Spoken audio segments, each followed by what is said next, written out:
Little blue pills can take 30 minutes to get you ready for excitement. So that's why we're giving you a big, deep, steel blue pill. You take the blue pill. Believe whatever you want to believe. Get it up for the Texans and take this deep, steel blue pill. And by the way, she'll like it too. Texas Swarm! I even brought the seizure back for good luck on YouTube at ESPN Houston, on Twitch, ESPN 975. Hopefully my hair still looks pretty. Guess what? The 5-1 Texans are getting hype from outside of town again. Everyone here nitpicking, complaining about being 5-1. Well, they could have won by more than 20 points on Sunday.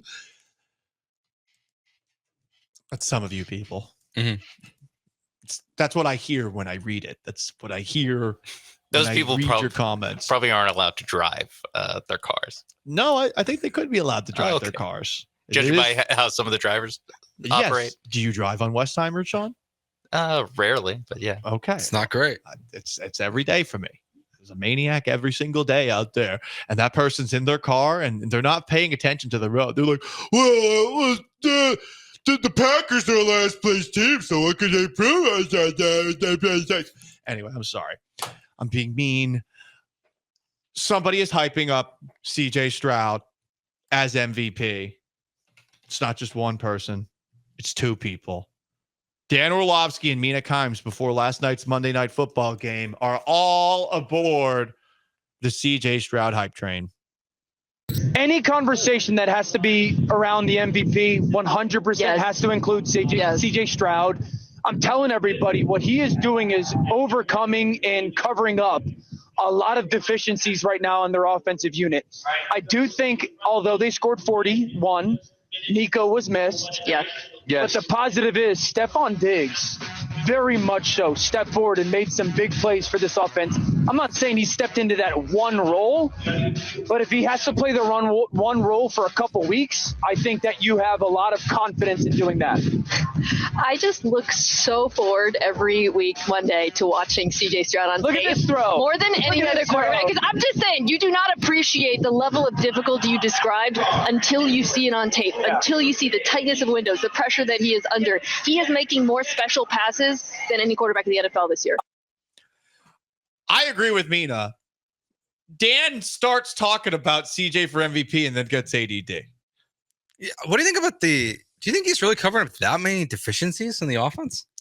He is certainly covering up a run game that really seems to be built on running up the middle, get a 50-yard gain. Yeah, it's all the 3rd and 7 and aboves. That's where CJ Stroud is covering up the deficiencies. It definitely is the best number, like statistical thing. Like when you look at him, is how he excels on 3rd and 7 and longer. That you say, okay, that's guy, the deficiencies that he is like is an all-time level of what he's doing in a tough spot. And some of how you end up in 3rd and 7, a lot of times it's either the running game, because normally you're going to run on the early downs, not getting going, and penalties, which check for the Houston Texans.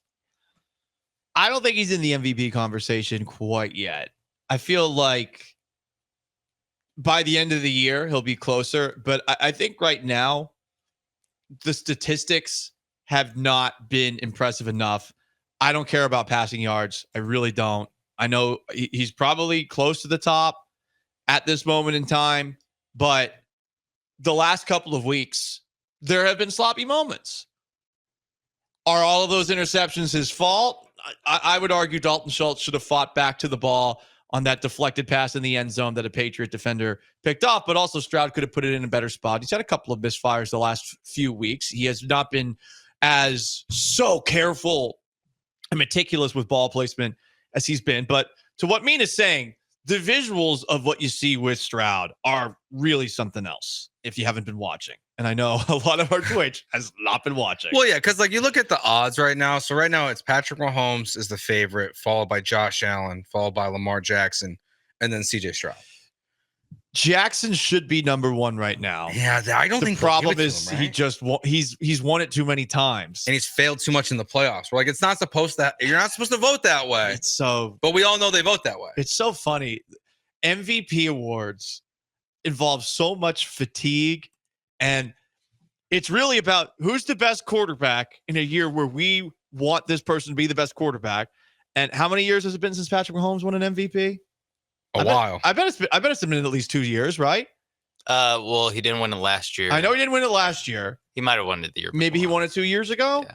Whatever the case, Mahomes probably doesn't have as many MVPs as he should. Yeah, he has. He has 2. He has 2. Okay. Last one was 2022. Yeah, he had one his first year as a starter, and then 2022. And that's why it's really going to come down to, like we've talked about before, who gets the 1 seed. The only advantage CJ has right now is if you look statistically, he has more passing yards by quite a bit. He has 300 more passing yards than Patrick Mahomes. He has 4 more touchdowns than Patrick Mahomes. He has 2 less interceptions than Patrick Mahomes. He has a better QBR than Patrick Mahomes, a better rating than Patrick Mahomes. Like, he's been a much better quarterback statistically this year than Mahomes. They're having a tough year. What's really going to come down to is I think that's that stretch with Baltimore, Kansas City is going to decide who's the MVP. Timing is the most important thing. Yeah. It's about what you did last that resonates the most, unless you have the kind of campaigns that we've seen Lamar Jackson have now twice.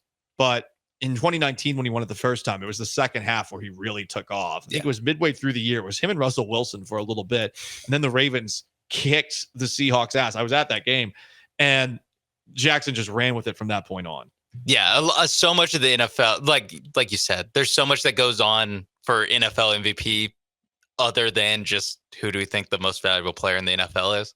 And timing is a huge part of it, is the idea of momentum in the award, where it's like, well, you don't really have momentum to win this award because it's not really anything that's being like, they're not voting every week. They're voting at the very end. So you can't really have momentum in this.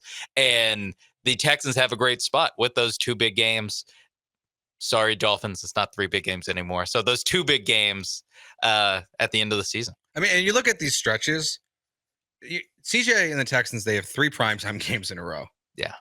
He'll have his Lions, Cowboys, Titans. I mean, Jets, Lions, Cowboys are 3 primetime games in a row.